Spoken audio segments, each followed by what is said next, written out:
రామయ్య, ఉద్యోగానికి రిజైన్ ఇవ్వటమా? ఏమిటిది? ఎందుకు ఈ నిర్ణయానికి వచ్చావు? సార్, నీతే నా ప్రాణంగా, నిజాయితీయే నా ధర్మంగా ఇంతకాలం పోలీసుగా నా డ్యూటీ నేను నెరవేర్చాను సార్. కరెక్ట్. ఎవరు కాదన్నారు? నా సర్వీసులో ఇంతవరకు నేను పట్టుకున్న కేసు ఫెయిల్ అవ్వటం అంటూ జరగలేదు సార్. కానీ ఇటువంటి దౌర్భాగ్య పనుల్లో కూడా పార్టీ ప్రయోజనాలతో రాజకీయ నాయకులే జోక్యం చేసుకోవడం మొదలెడితే మనం డ్యూటీ చేయలేం సార్. నువ్వు పట్టుకున్న బ్లాక్ మార్కెట్ కేసు నిరూపణ కాలేదనా నీ బాధ? కాకపోతే కాకపోవచ్చు. ఏ కేసు అయినా సాక్షులపై ఆధారపడి ఉంటుందనే సత్యాన్ని ఎవ్వరూ కాదనలేరు. స్వల్ప విషయానికి నీ ఉద్యోగం రాజీనామా ఇవ్వటం మంచి పని అంటావు. రామయ్య, మరోసారి ఆలోచించు. చాలా ఆలోచించే నిర్ణయానికి వచ్చాను సార్. రామయ్య, పిల్లలు గలవాడు. అయినా సరే ఆత్మద్రోహం చేసుకోలేను సార్. అయితే ఎస్పీ గారికి పంపించేయమంటావా? Yes sir. All right. Thank you sir.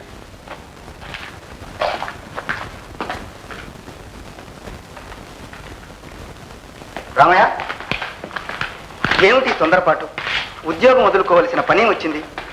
ఇక నీ సంసారం ఎలా గడుస్తుంది? పాప రోగిష్టి భార్య, అందరూ ఆడపిల్లలే. మీ నాన్నగారు పట్టుదల గల మనిషి, ఇంటికి పెద్దదారు, అందరూ ఆడపిల్లలేను. కొడుకు అయినా కూతురు అయినా నువ్వే తల్లి. ఈ బిడ్డల్ని ఎలా సాగుతావు ఏమో తల్లి. ఏమిటమ్మా ఈ మాటలు? ఇప్పుడు ఏం జరిగిందో నీకేం పర్వాలేదమ్మా. నా గురించి నాకు తెలుసమ్మా. నేను బ్రతకను తల్లి. అమ్మా,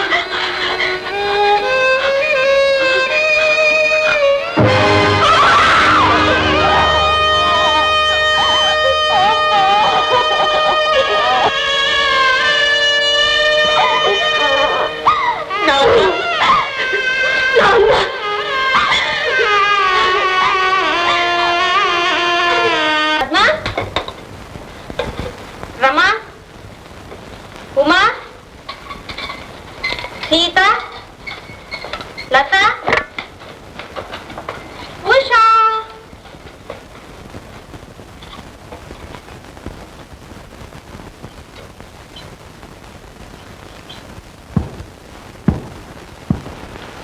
నాన్న, అంతా రెడీ.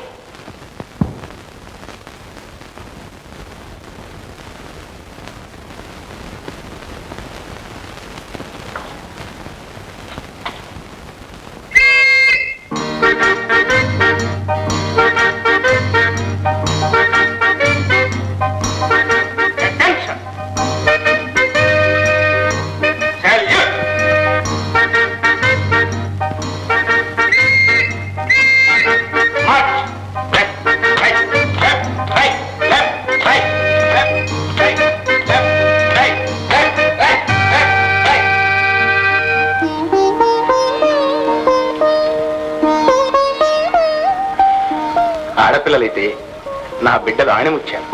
నాన్న, నీ ఆనందంలో ఆకలే మర్చిపోతున్నావు. కన్న తండ్రి కడుపు నిండటానికి ఇంతకంటే ఏం కావాలమ్మా? పద పిల్ల, పద.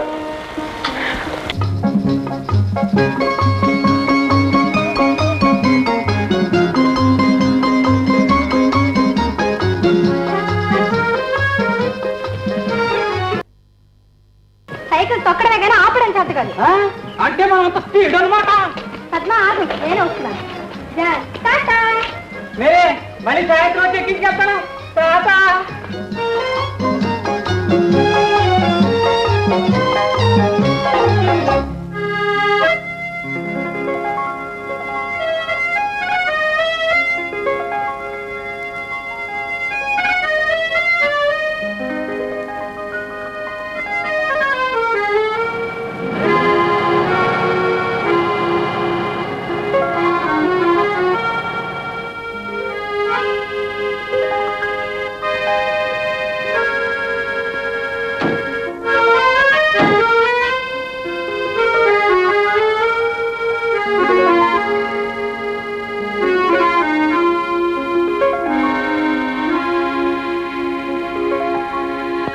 Good morning sir. Good morning sir.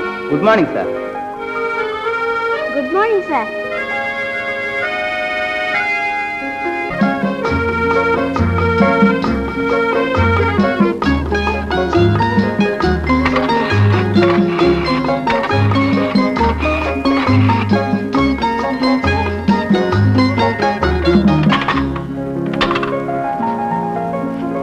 నేను మధుని, దయచేసి ఇప్పుడైనా ఆనందబాబు కనెక్షన్ ఇస్తారా?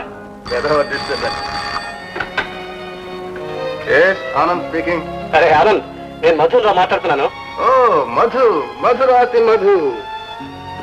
ఇడియట్, ఎప్పుడు రా ఊడిపడ్డా ఊళ్ళోకి? నేననే. చదువు పూర్తయినట్టేనా? నట్టే. ఒరే, చదువు పూర్తయిందని చెప్పి మీ నాన్న పెళ్లి చేసుకోమంటాడేమో. ఆ పొరపాటు మాత్రం చేయక. బదిపై మీ నాన్న బ్లాక్ మార్కెట్ వ్యాపారం చేస్తున్నాను విన్నాను. ఎంతవరకు నిజం? నాన్న? అవునరా, నాకు ఇన్ఫర్మేషన్ వచ్చింది. మీ నాన్న కాబట్టి చెప్తున్నాను, జాగ్రత్త. సరే, ఆ విషయాలు నేను చూసుకుంటాను. మీ ఆఫీస్ గురించి ఒక చిన్న కంప్లైంట్. నా ఆఫీస్ గురించా? ఏమిటి అది? అరగంట నుంచి నీతో మాట్లాడాలని పబ్లిక్ బూత్ లో వెయిట్ చేస్తున్నాను. ఎన్నిసార్లు ఫోన్ చేసిన కనెక్షన్ ఇవ్వండి. ఓన్లే టెలిఫోన్ కాల్స్ పని చేసావుగా. ఏ బాయ్ ఫ్రెండ్స్ తో ఆసుకుంటూ కూర్చుంటారు. ఆ విషయం నేను వార్నింగ్ ఇస్తాలేరా. రై, ఒకసారి ఇంటికి రారా. రా మ్యాన్. ఓకే. పద్మ, ఒకసారి రా.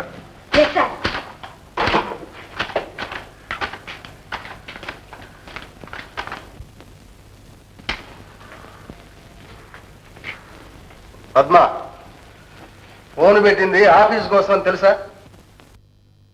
మాట్లాడు. నా ఫ్రెండ్ మధు నా కోసం అరగంట నుంచి ఫోన్ చేస్తుంటే నాకు కనెక్షన్ ఇవ్వడానికి కారణం మీ సొంత వ్యవహారాలకు, మీ ప్రేమ కలాపాలకు ఆఫీస్ ఫోన్ యూజ్ చేయకూడదని తెలీదు? అది కాదు sir. It is the first warning. ఇంకోసారి ఇలా జరిగితే యాక్షన్ తీసుకోవాల్సి ఉంటుంది. వెళ్ళు.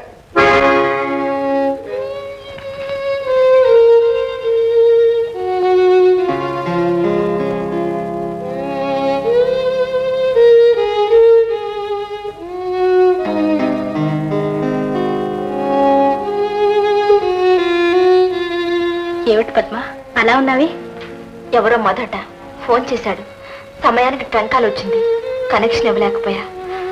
ఇదే నా నేరం. అంతలోనే కంప్లైంట్ చేశాడనమాట హీరో. అంతేకాదు, ఫోన్లో ప్రేమ కలాపాలు సాగిస్తున్నానట. నువ్వా? నీ సంగతి ఆనందబాబు బొత్తిగా తెలియదు. అంటే ఆ అలవాటే నీకుంటే ఈ ఆందోళనే ఉండేది కాదు. చాలే మరి.